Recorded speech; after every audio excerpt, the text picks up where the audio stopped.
We have had our Mustang Mach-e for a year now, so I thought we'd do a little review of it. We did this with our last car, which was the ID3.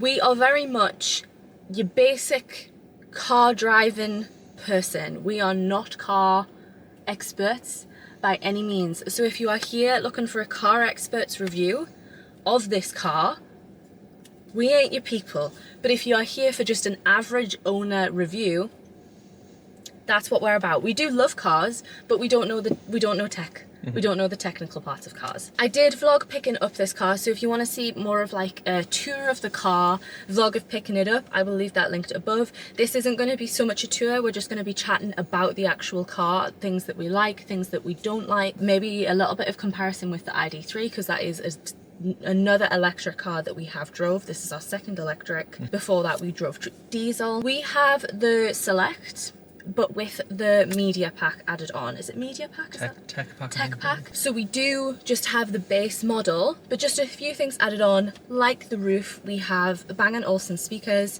and there was something else. Adjustable seats. Oh yeah, electronic seats. So apart from that, everything else is the base model. We have the small battery, we have one single battery, we don't have the heat pump.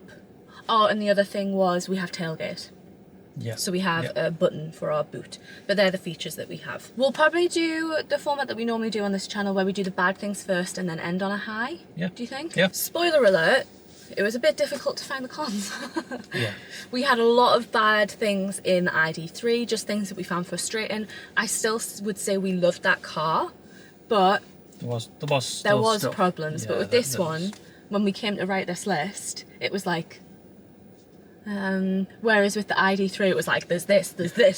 Yeah. So we are picky people as well. Yeah, that's a really good point to do. So there will be things you'll think, oh, that's not a major issue, but we just want to do a fully rounded review of the car. Everything. We are very, very picky with everything. We do hotel reviews, we do everything, and we are picky, and we also highlight things that might not be an issue for you, and that's absolutely fine. We're only highlighting them in case they're an issue for some people. So take the points that we're making and apply it to you, and whether that's something that bothers you or that you can live with and it's not even a problem. Should we start? Yeah, the details you get on the infotainment system, so like it does have a big screen that's below you, and all the details on there about like charging stats, driving stats, all that kind of stuff isn't as good as it was in the ID3. You used to get like, I can't think of specifically stuff, how but like quick all the charged and like a history of all your charges, and you don't really get that. It's just fairly straightforward with it, with the charging stuff. And even when it's like on charge, the ID used to be like the rate that it's charging, you could slow the AC,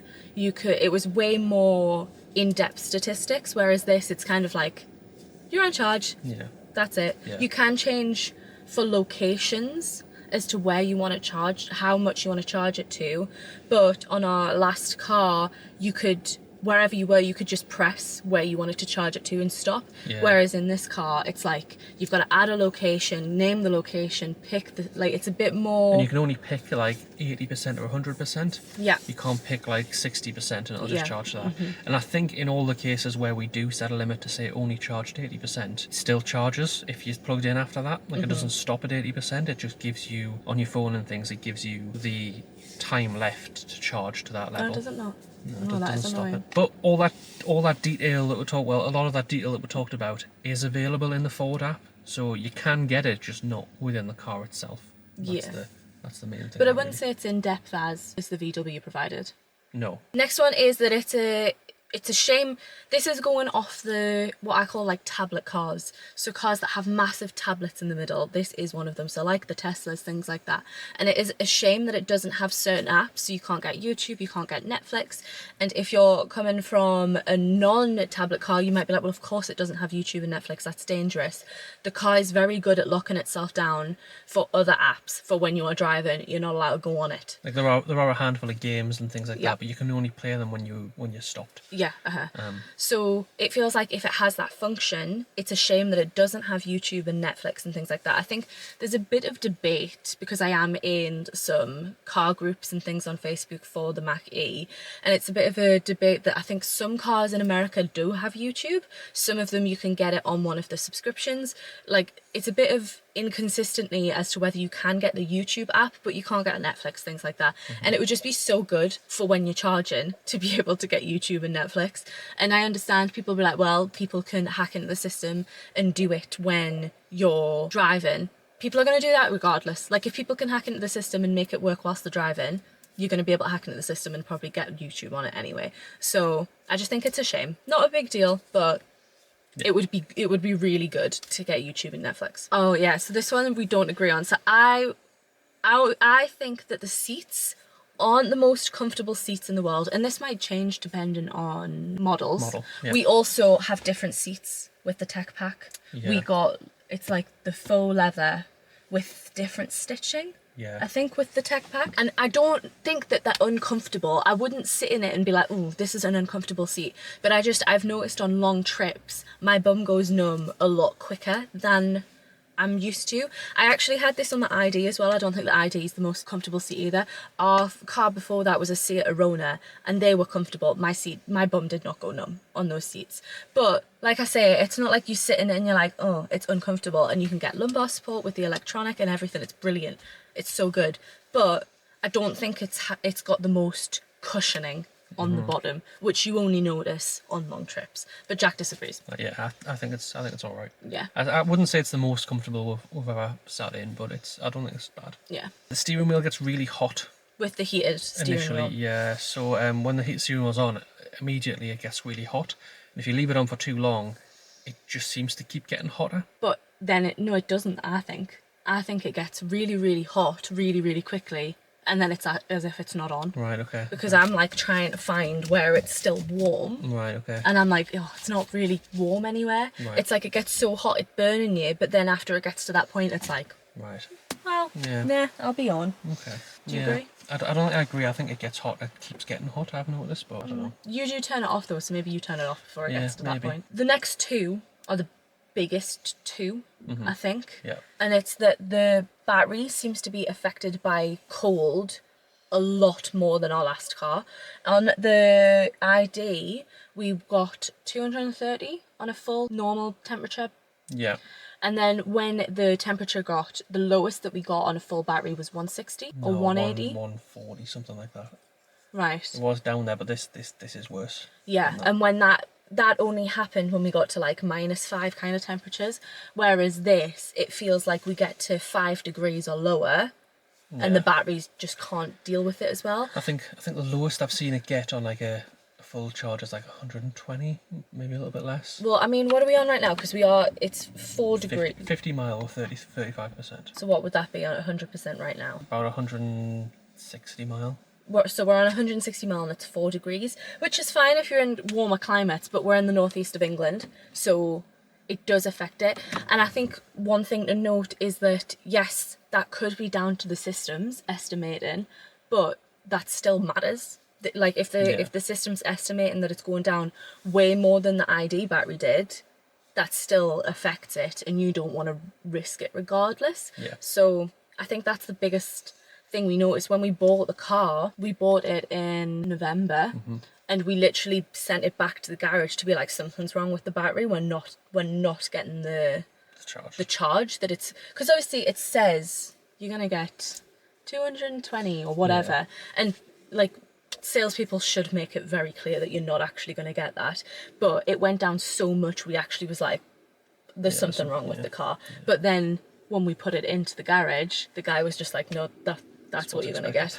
There is a chart somewhere online, you can probably Google it and find the chart where somebody has done a comparison of a load of different electric cars, and it shows you what the garage will tell you it'll get in the summer and the winter, and then it'll tell you what it actually gets. And a lot of them that have got quite a big gap between what you're told you'll get in the winter and what you'll actually get. And I think the Mach-e was one of those where there was a 40 or 50 mile difference in the actual estimated range. So I think we'd say, because we talk about this quite a lot, if you can afford to get the bigger battery, it's worth it. Do it, because the battery just doesn't hold up well in the colder weather. Last point. Next one is, the Ford subscriptions that come with the car are quite expensive, what they currently are. There's a lot of things like this car does have the capability to self-drive. Which is called Blue Cruise. Blue Cruise, yeah, but the Blue Cruise subscription is quite expensive. How much was it? Do you remember how much it was? I'm sure it was like £30 a month, I think it was, or something like that. It is expensive. And it doesn't cover all the roads, and it doesn't work all the time. It's been quite good, because we got a trial when we got the car. And it was quite good when we went down to the Cotswolds last year, because that was a long trip. It was down south. It was down south. It was winter. It was like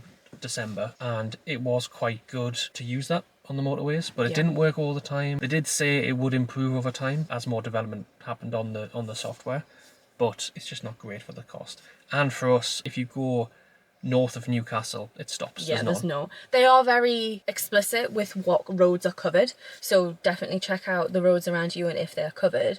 But it's also the thing of like, I disagree that it should be a subscription. It's a feature of the car. You should be. It's like Teslas. I don't agree with them being all of the subscription base, but there are quite a few subscriptions for this car. Blue Cruise is probably the one that's the most sought after. So there's Blue Cruise. One thing as well to note is, if I don't know if this is still true, but it was when we bought our car, you get a year. Is it a year? Get a year free trial of Blue Cruise and like 6 months of some other ones from when you buy your car. It is from when you buy your car. You can't in 6 months be like, oh, I'll start that free trial now. It starts when you buy your car. So if you're thinking of trying it, and use it straight away, because we didn't realise until, because it was when we were in Cotswolds, it popped up. Oh yeah. When we were in the Cotswolds, it popped up saying your trial has been activated, and we were like, what trial? And it was Blue Cruise, and we only had it 3 months. Yeah, it was 3 months that we had Blue Cruise for. And then there is a media subscription, which you get things like music, Alexa integration with music, and podcasts.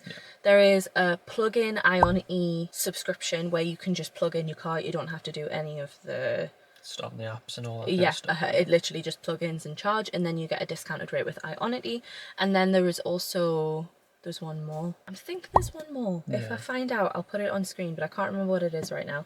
But it's just, I don't like the fact that you've got to pay for features of your car, and Jack doesn't think that they're worth the price as to where they currently stand. Yeah, because I work in software, I kind of understand that as you're developing a bit of software, like these features going forward, it's going to cost you money to develop that and keep it going and run the servers that make it work all the time. So I understand there's costs there. I just think that should be built into part of the cost of the car. Yeah. On to the good points now. There's a lot more of the good points, so we'll try and fly through them. So do you want to... Yeah, it's very spacious. Very I think, spacious. Especially compared to the ID that we had. It's definitely... We're not saying the ID is a similar car. No. If you're going to comment that. They're not. We get it. They're not similar cars. It's a very different... Like, this is a SUV. That is not an SUV. They're very different cars, but... It just feels spacious. Yeah. When you got in it the first time, you were like, this is massive. Huge, and there's just... There's loads of leg room. So much room. There's loads of ceiling height as well. I think that was part of the ID, wasn't it? Your head was like almost touching the ceiling. When we were looking for this, it was a bit of a complicated situation where we had to get a car very, very quickly. And we were looking at the Ion 6. That had literally, I'm 5'8", and it had like that much room above my head. And I was like, I can't. So very, very spacious. Yeah. Do you want to talk about the next one? Because this is another point that we disagree on. Yeah, it's got one pedal brake, which is a feature that like a lot of electric cars have had that kind of feature for a while. Regenerative braking is what they call it, though. But everyone's starting to call it one pedal brake now because a lot of different manufacturers have the same naming for it. It's basically that you don't need to use the brake as much, because as soon as you take your foot off the accelerator, it'll stop braking down to zero again. It's kind of like Mario Kart. Yeah, a little bit. It's just completely acceleration. And to cruise at like 30, you've got to have your foot on the pedal to keep the acceleration to that level to keep it at that speed. So I quite like that. You use it all the time, don't you? Use it all the time. Because it's a setting, you can turn it on or off. I've got it off. Jack's got it on. It's really good it is really efficient in terms of regaining charge and stuff like that, which you don't get as much if you don't use it. Mm-hmm. But you don't like it. That's another point actually as well. The ID had a brake coach, whereas this doesn't. Brake coach just pops up sometimes randomly, whereas on the ID it was constantly on your little screen in front of you. It showed you like a bar whether you were accelerating or decelerating. And how much it was going back in the battery or how much it was taken out of the battery. Whereas this, because I don't have one pedal turn on, I don't get brake coach ever. Even though there is slight regenerative braking. Yeah. But I never ever get it. The most it tells you is it pops up and it just says like a percentage of the charge has been returned to the battery, and it doesn't really give you much more than that. Yeah. Whereas on the ID, I loved it. It made me brake more, like better, because I was like, oh, I can get some charge back here. So that's maybe a bad point. But you love one pedal braking, and I'm not a fan at all. Next up is the tablet is good. For lack of a better term, the tablet that's in the middle, it's a good size. I love the way that this is set up, where you have kind of a bit more of a stationary part at the bottom that doesn't change, and then you have the dynamic stuff above it. The only thing that I would say, and this is more for if you're looking at a second hand rather than a current model, because it's changed a little bit, we think, is that my main reason for not wanting to get this car when we were test driving is the tablet is very like center forward, which is a bit counterintuitive when you're driving, because when you're here you kind of feel like you have to be like here to fully see it. But when we were buying this, the sales guy did say in the next generations it is slightly tilted, so if you're looking at older models to second hand buy, maybe just be aware that it is very like center forward. But you get used to it. I thought it was going to be a massive problem, and that's why I was a bit like on the car. It's not, it's absolutely fine. And I think I like it in the orientation it is as well, because it's in portrait orientation rather than like the Teslas are like landscape. Yeah, they're like long ones. I think that there's two different Teslas. One of them has one like this, the rest of them have one like that. But I like how it's like that, because it just, as Sarah said, like there's a bit at the bottom that doesn't change, and I like how it's kind of separated a little bit. Yeah. It's got a cool little bezel as well, and I love that it has the dial that works for everything. So like if you want to change the fan, you can just click fan and then use the dial as well, which is really good. Yeah. Lane keeping and lane assist is quite good. I think there's two different modes for it, isn't it? There's basic lane keeping, which is basically warns you and jolts you back to the right way. It doesn't jolt you.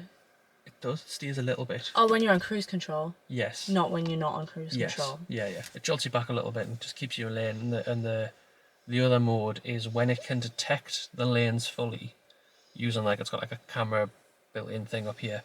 When it can detect the lanes really clearly, it will basically auto steer for you. You've got to keep your hands on the wheel still. So it advises you to keep your hands on your wheel. But it will pretty much turn an entire corner for you. Also, if you're here just because you like Mustangs and you've seen people in the groups using weights, stop it. Stop it. People buy weights so you don't have to hold. That's ridiculous. Can you be safe, please? You can let go. It's not advised to let go, but it'll beep at you if it lets go. It's like keep control. It's nowhere near as bad as the ID, where the ID used to like whoosh, you'd be like, oh my god. Like if you went around a chicane without indicating, the car would freak out and try and make you go into the chicane. It would really fight you. Whereas this is very gentle. If you're not on cruise control, it just vibrates, so it's good. Yeah, I don't think it's on here, but it's kind of related to that, is that it does have a eye tracking system as well, so it does have a little camera that's above the wheel. For Blue Cruise, if you turn it on. But it also works just to detect whether or not you're not looking at the screen. So if you're not looking, it'll be like, watch the road. Yeah, it's a little bit annoying, because if you're looking like out towards the left or like at the screen where you're trying to sort something out, it will alert you to be like, watch the road. But again, it's not that aggressive, it's just it beeps at you. The sunroof is beautiful, it's very good. I think a lot of people get worried about how hot the car's going to get. It is majorly tinted. There has been no problem. I mean, we are in the northeast of England, but there's been no problems with the car getting hot. I'd like to have a cover, but it's tinted enough that you don't need a cover. The artificial engine noise is quite good. I think it is a legal requirement that all electric cars have to have them. But not like this, though. No, but what we can do is we can turn on a setting that does an internal propulsion sound. Can you do it when it's in park? No, because you've got to accelerate. And when you're on untamed mode, which is like the accelerate and driving mode, with propulsion sound turned on, it does sound like an engine, doesn't it? Yeah. Like you're revving, and it's pretty cool. Very cool. It's very cool. It's internal only, but it's a nice. I don't know though, because someone I know heard our car. Right. Someone was like, I heard that engine, and I was like, oh well, maybe we'll have the sound turned on. The Frunk, we love the Frunk. Yeah, the Frunk's it's really very good. It's become our little hiking, dog walking type. It's just great for places that you don't want to put on the inside of your car. So our dirty hiking boots, Oakley's long line, like it's brilliant. It's really it's cool. So good. It's got a hole at the bottom that allows for water to drain out if there is anything in there, and you can completely take the kind of box liner out of it, so you can completely strip it down. We haven't done that yet, but it's a nice feature. Yeah. Isn't it? The only thing that I'd say annoys me about the Frunk is you can't open it. Well, you can't. You can't open it with a key like you can the boot. Yeah. So if you don't have the infotainment system turned on, you have to use a paddle as if like you're opening your bonnet, and that's just a bit annoying. Like having to open the car and double pump the panel to then get into it is a little bit annoying. I'd like it if you could just get into it easy. It's a nice smooth drive, I think, as well. It's a lovely drive. It's got, as I said, got 3 different modes. The modes, unlike probably normal cars, aren't like eco mode and then like comfort mode or anything like that. It's more just about the handling and the acceleration. So and like the braking. Yeah, so you got Whisper mode, which is a smoother drive. It suggests it's better for slippery conditions. You've got Active, which is meant to be a nice balance between like what you'd expect from a sporty car, and then the kind of the quieter mode. And then you've got Untamed, which just gives you a lot more Mustang. It's a bit more of like a nippy acceleration and steering as well. Yeah. And it makes all of the colours change in the car, which is quite nice as well. The adjustable seats and profiles are excellent. I don't think that's anything in particular to this car, because a lot of the nicer models have profiles, but they just work really smoothly and never had a problem with them. And it's nice, we've synced it to our keys as well. Yeah. So that if I enter the car, it'll just automatically go to my settings and the same. Yeah. And it holds everything as well, so all the one pedal brake stuff, the mode you're in, the propulsion sound. It seems sound. a little bit iffy on the fans, but I understand that more because that's not... It's more about the environment. climate, isn't it? Yeah. The panorama camera is really good, having it on the front. So I was really nervous about losing the panorama camera from the ID, and because it gives you like the fisheye lens, so it's brilliant for getting out of parking spaces, but it also has it on the front too, which is brilliant because of how big this car, I have to reverse park the majority of the time. So having that fisheye lens on the front is brilliant. It's really good. It does it on the sides of the car as well, so it's got little cameras underneath the wing mirrors that detect The cameras in this car are just all around really, really good. Yeah. The only thing I would say is, I know we're comparing it to the ID a lot, which is I think understandable because that's the car that we had before. The ID, the camera was in the VW, so it didn't get dirty as much. This one does because it's not hidden, but it's not too bad. It's just if it's bad, you got to get out and wipe it a little bit. I've wiped it down maybe twice since we've had it, so it's not too Yeah. bad. Oh yeah, the parcel shelf's a nice alternative. So This is our parcel shelf. It's like and it's really like bendy and It's mesh. Yeah, it's mesh and it's got like a wire frame around it. It's strange because it doesn't like fully cover the boot like a normal parcel shelf would, and we've never actually stored anything on it. So I'm not sure what it would be like. I don't think you could, because when it goes up, it's like that close I think that's to the the purpose boot. of it. You just wouldn't have one, would you? Otherwise, I don't know. I don't know. So I don't know what it's actually like for actually storing parcels, but I quite like it, and it's quite easy to store because I can just throw it underneath the bottom boot liner, whereas you couldn't really do that with a normal parcel shelf, really. You do the next one as well, because I disagree with this one as well. I think the parking assistant's quite good, so it does have like an auto park feature that does parallel parks. It also does like reverse into a space. I think there is another one as well, which I haven't really filled around much too much. It's a little bit nervous, but it's good most of the time, I think. Jack uses it a lot more than me. I've used it twice, and both those times it was going to hit a car. Whereas Jack said he's used it way more than that, and it's never hit the car. So I've not gave it a chance to have a better success rate. The thing is, though, it does get really, really close to the rear car, but it will stop before it hits it. It's just nervous because you're like, is this going to stop or am I going to be hitting somebody? Yeah, plug and charge. We've already talked about that. The paid-in service where you could just plug it in and leave it. That was actually really good whilst we had it. Yeah. But it is still quite expensive for what it is. Keypad entry is cool as well. So it's like Ford cars. They have a touch keypad on the door to get in without your key. Which I've used a few times when like I'm just going out to the car on the like outside the house just to go and get something. I don't need to drive it anywhere. But the only thing with it is you can't drive with it. I don't know whether or not that's a positive or negative. I don't know. But you can't drive with it, unfortunately. But it is cool that it lets you into the car with just a code that you can remember. It's also the door handles are buttons that you press, and then there's like a little, what would you call it, like a little shelf that you just kind of pull open. Yeah. What's really cool is just because of the size of my fingers, when the shelf's sitting there, I can put my fingers in it, knock it with my knuckle and open the door. I can't relate, so I just think can't that's do just that. really cool that you can just like quickly open it without having to press the button and then crack on doing it. If the quality has reduced slightly, I've run out of room on my memory camera, so we're going to go quick and snappy. The next point that we had is the Ford windscreen heater is very good. All Fords have wires in the windscreen, like the back normally does. This one is on the front as well. Some people hate it, some people love it. We really like it. There's horses everywhere, which is really cool. Yeah, there's little Mustang horses in the lights, on the bottom of the doors, in the steering. There's horses everywhere. It reflects it on the pavement as you open the door. It's pretty cool. If you feel like you're going to buy this and it's not going to feel like a Mustang, it does. It does feel like a Mustang. It's a really good car. Yeah. I think overall, we love this car. Yeah, We've already talked about how the next car that we buy is probably going to be another one of these because they're just brilliant. And if you're watching this and you haven't looked at prices yet, they're actually not that bad. I feel like when people hear that we drive a Mustang, they're like, oh.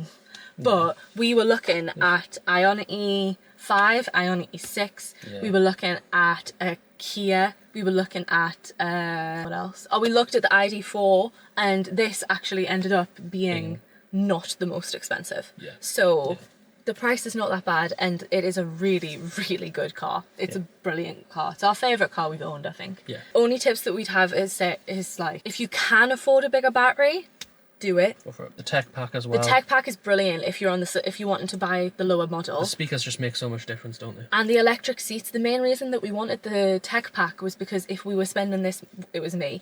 Said if we are spending this much money on a car, I want electric seats, and it makes the car feel so much more luxurious having the electric seats, having the speakers, things like that. So it is really good. Anything else you want to say? No.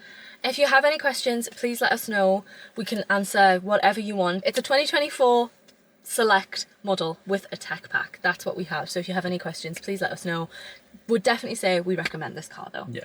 If you have enjoyed this, please make sure to leave it a like, comment, subscribe, share. Literally, even just liking it really, really helps support my channel. Even if you're not here, you're just here for this car video, I would really appreciate a like, and it helps me grow my channel. But even if you don't do any of those things, thank you so much for watching and making it till the end. Bye. Bye.